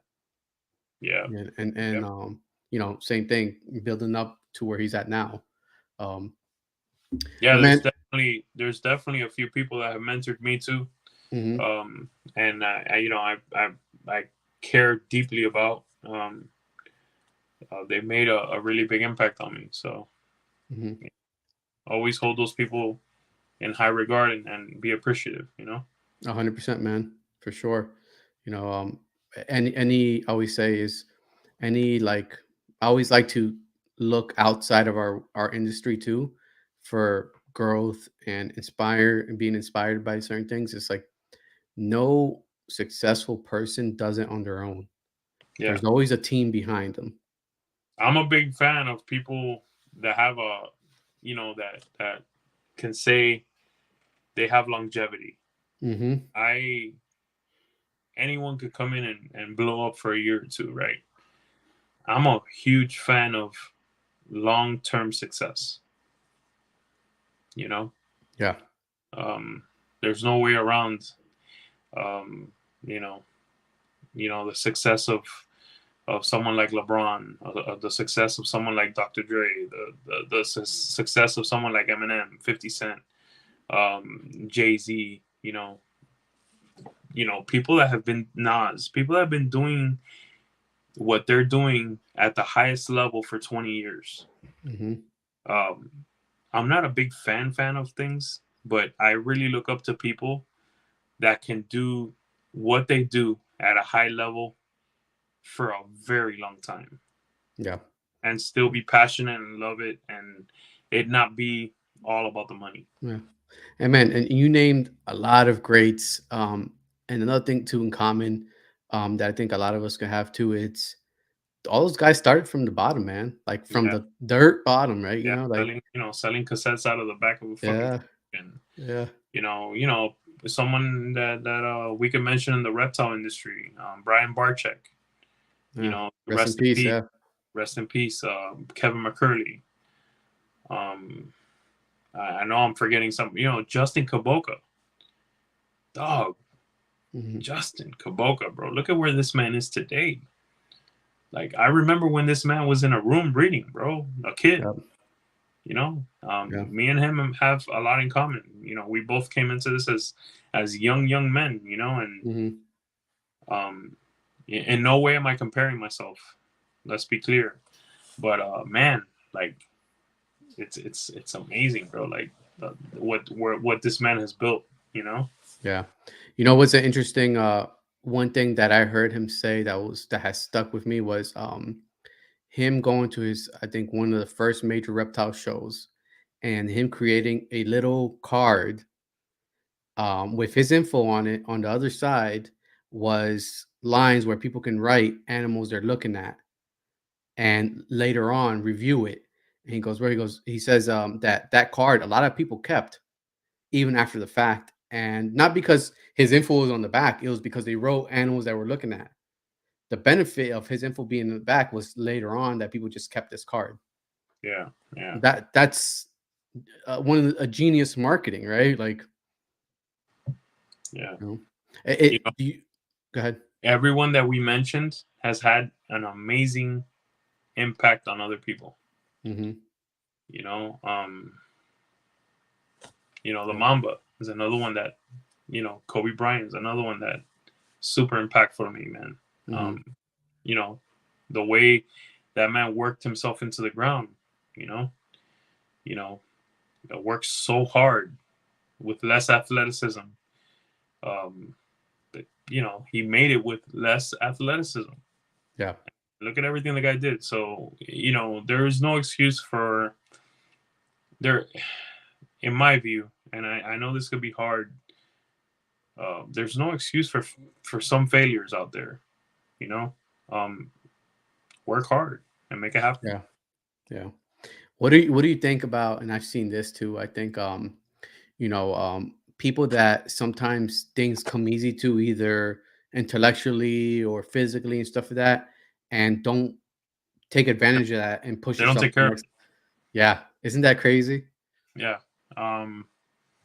Yeah, man. That's another thing. I'm very happy that I came up the way I came up in my Yeah. life. Um, it's made someone that's made out of steel. You know, my Hmm. background is rough, so it's Yeah. it's made a rough individual that's gonna go through go through whatever wall that is put in front of them. Hmm. So Yeah, but you know what's the difference? Because I'm pretty sure you have family member, friends, or or people from your past that you can think of that um are not, or maybe didn't change or didn't but one thing you said, always progressing, has been important to you, right? Like you're never settling. One thing, another Marine Corps thing that I used to always hear and that stays to this day, um, complacency kills. They used to tell us, oh yeah. um, and for that, that was definitely life or death. Being complacent. But to this day, I think about it. I wake up, and it's like, all right, I'm when comfortable today.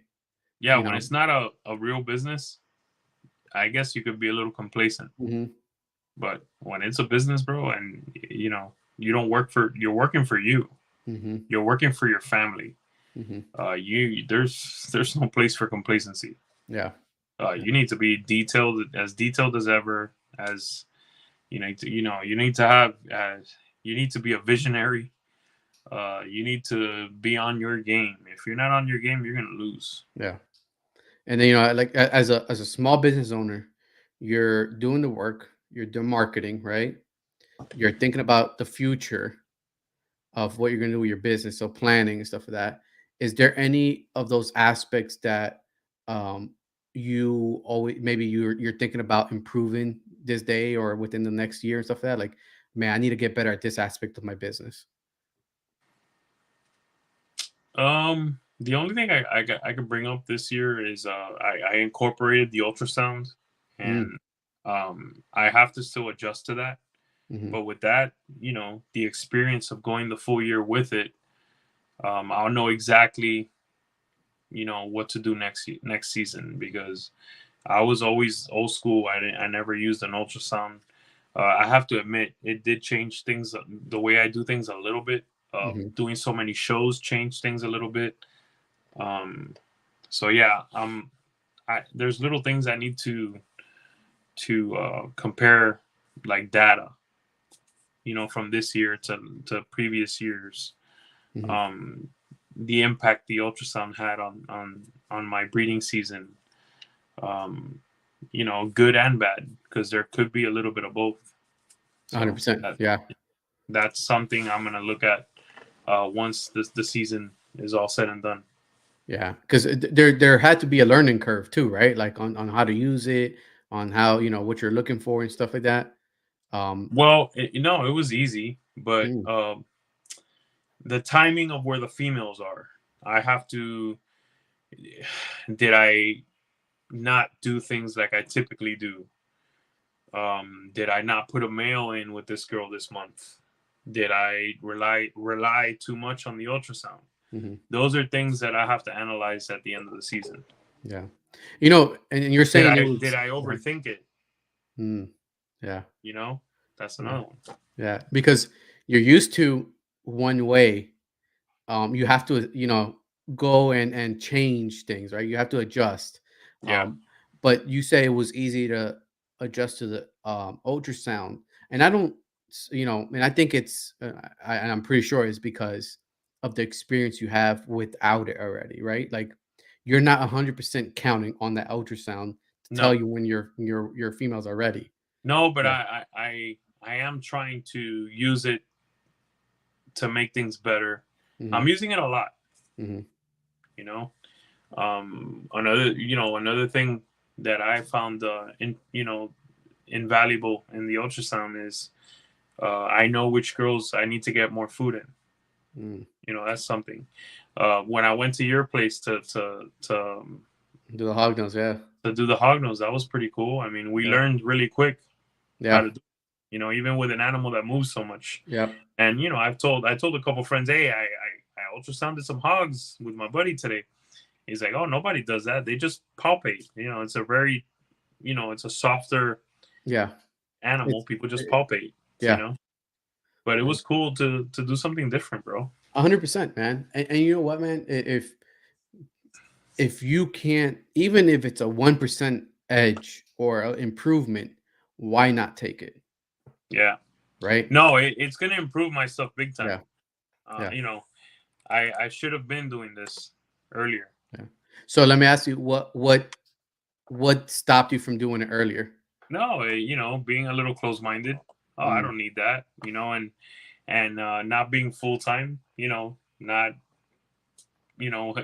honestly, bro, the way I was doing it, I was going at a 90% clip with my females, so I saw no reason to do that. yeah. But I mean, I think it's great. There's people that buy the ultrasound and they use it for a year and never use it again. Damn. There are people out there, a lot of people Yeah. out there that do that, but that's not me. That's not what I'm gonna do. Um, you know, I think I've told you this before. I want to continue to evolve and get better. Hmm. I'm not gonna let getting older let me be that guy that's closed minded and doesn't want to learn new shit. Yeah. I'm gonna do my best to not to be that guy. I'm gonna do my best to fight aging by going to the gym, fighting aging by learning the new tech the best I can. Um, I'm gonna do all these things because I don't want to give in to father time for the most part. Yeah, man. And that's very interesting. Like, seeing people fight against either technology or new techniques and stuff like that. Um, of course, there's got to be a track record, right? You can't just jump on everything that's new. Um, but simple thing like you said, social media, your Instagram, 10 years old. Um, you could have been one of those guys like, oh, that's never gonna that's never gonna benefit me, or it's never gonna take traction, but you did it. And look where you're Yeah, at. I didn't get the ultrasound to breed Mhm, a male to 15 girls. I didn't do that.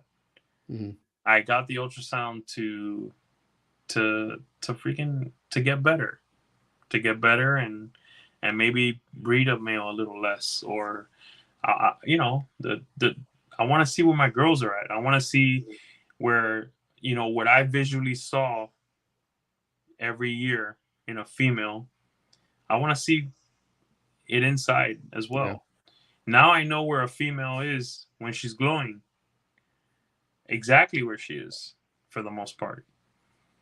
yeah, That's pretty damn cool, man. yeah. You just get that 100% confirmation once you ultrasound. Yeah, Yeah. And now I yeah, could look at her and say, okay, this girl should be at yeah. 18 to 23 millimeters, like just with her color and the way, the way her body looks. You know what I mean? I mean, that's it's Mhm. about perfecting your craft, you know? 100%. Yeah, man. Um, and then so we're getting here to the end. One question I ask you, it's what is there one moment in like your breeding the python, the ball pythons and stuff like that really stands out on you? Maybe hatching that one animal, or maybe getting that first sale ever. Is there something that like you think about? Sometimes you sit back, it's like, damn man, that was like the moment. I mean, the biggest surprise for me so far has been being a co-host with MJ. Mm, I didn't see that coming. yeah, Being on Trap Talk, having the V unit, I never saw that coming. Never saw having a Patreon style system. Um, I can't sit here and tell you I thought I'd have 200 reviews on Morph Market. I'm getting close to that. Uh, yeah, that feels really good. That feels really, really good because there's no way to fake that shit, bro. 100%. There's no Yep. way to fake that shit. There's no No. way to fake, the Patreon. There's no way to fake, the impact you've had on people. Yeah. Um, honestly, man, I'm really proud. I'm really proud. I'm really proud of my kids. I'm really proud of my wife. I'm proud of what I've been able to do. Um, I don't know what else to say, man. But yeah, those are the surprises of my life, pretty much. Like, all from the passion. Hmm. Because I didn't see this being a business. Yeah, I'll make a little money on the side, Yeah. get some, Just to fuel your hobby. Yeah. Right. trade for some animals. Yeah. When Uh, it comes to the animals, I hit two exantic clowns in a 10 egg clutch in a 1 in 16. So think about the odds of hitting two. They're freaking super low, and I hit yeah. those. Um, what else? I mean, I've hit twins a few times. The animals, bro, whether low end, high end, the animals are amazing, bro. You get these beautiful, beautiful, beautiful animals, bro. Whether it be a pos het or a freaking triple, a double recessive, um, a triple stacked animal, whatever it may be. Mhm. They're all beautiful in their own way. I just sold an animal to a buddy that had a freaking Riddler sign on it. I saw that. Yeah. I think you posted Bro, a picture of that, right? bro, Yeah. I'll never hit that animal again. But guess what? I can't keep another one. I have to Hmm. keep other animals. But honestly, I don't know how the hell I sold that animal. Damn. But Yeah. I, Eh, so and that's funny because you said because like there's gonna be little markers or little special things about an animal, but you got to make the hard decisions sometimes to let them go, right? Like if it yeah, doesn't 100% fit in the future in your projects, you can't decide just because that one it has a cool sign, it has a cool Riddler sign on it. It maybe wasn't for you. And you gave somebody else an animal that they wanted too. So it's a Yeah, win-win, right? my buddy Julian got an animal that's very special to me, and Mhm. then he could make it work in his Mhm. collection. Yeah. So One thing that I saw this year, and maybe I rushed just being my first season and trying to get some animals sold and stuff like that. Um, After a couple sheds, man, with certain things that I saw, it was like, damn, I wonder what I let go, right? Like, I'll sit back and think about that. You know, I have one male. You saw it, that really dark sable male. He was up for sale. I wasn't gonna keep him because I didn't need another male. But I think that was his one second shed or whatever, and he was a normal sable and just went to that. Um, and luckily, I still had him. Now I think about it, it's like if somebody would have bought him, I would have been pissed. you know, but that's I've been battling myself recently with either this year holding my animals that I, especially stuff that I need for myself, holding clutches until the first shed at least to see what they look like. you know, yeah, um, and then anything that I don't need for my own projects, and just putting it up as soon as they're ready. They're fed and ready to go. Um, Before we close out, is there any topic, anything that you want to bring out to the people that are watching and listening tonight? Anything about that's going on with you and your world with the reptiles, any shows and that stuff? no, man. I mean, again, if you're watching this and you want to join the V unit, join for a month, man. I promise you, you won't be sorry. You know, um, be a member of Alvaro's channel here. For sure. He's Yep. amazing, man. I'm very impressed with you, and what you're doing. Got amazing hog nose. Thank you, man. Great business sense. You know, I think Appreciate it, man. eventually down the road, maybe that Patreon is something you should do for your Yeah. hog. You know? So, I've been playing around with the idea now that my YouTube has grown. I have the option of subscription for YouTube and offering a couple offers. So that's already live on our YouTube. Just still working with the idea of what content I'm gonna put out just for my YouTube members and stuff like that. But I do have some stuff going out. So if you guys are interested in learning a little bit more about Hognose, go ahead and join, become a member of our channel as well. Hit the subscription button, hit the like button. And before we let you guys go, the last question I asked all my guests, Emilio, if you had the attention of the whole world for a few minutes, what would be your message to them? Be nicer to each other. Listen. Don't prejudge people. Um, we're all in this together. Um, let's work it out, man. Let's be good to each other. 100%, man. Well, and thank you for everybody that stopped by tonight, that was in the chats, asked some questions. Thank you again for the V Unit support. They were very heavy tonight here. And thank you all for the super chats. Really appreciate that. And, catch us in next 2 weeks. We have a hognose breeder from across the pond coming out. And I think it's going to be some good conversation, seeing how the Hognose are doing in Europe. So make sure you guys stay tuned for that. And we'll catch you guys on the next one. Good night, everybody. Thank you for having me, bro. Anytime, bud.